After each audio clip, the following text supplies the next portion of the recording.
Yo, nandito po si Wepasi. Meron po akong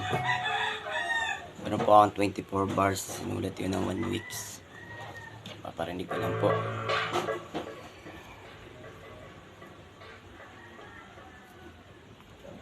Parinig ko lang po yung 24 bars ko.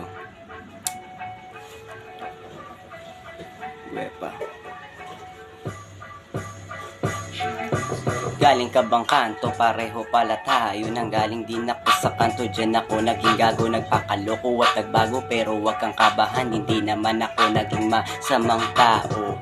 Naging masama lang naman ako dahil sa masasama niyong kwento na walang patunay. Hindi ko mulay at tumalalay, parang binaling saklay. Ito lamang ang masasabi ko, wala kayong alam sa pinagdaanan ko sa buhay. Meron pa nagpapatunay, tumutulak ng katunang tanghalian ko'y tinapay. Hindi ko nalilimutan na may Diyos na maalala. Minsan man nakakangalay, kailangan maging matibay. Bumilis na ang oras at tag-iba ang panahon. Kailangan sumabay sa naglalaki ang mga along. Kailangan kong umahon sarili ko sa hirap para makamit ko sa pagsulat ko ng rap.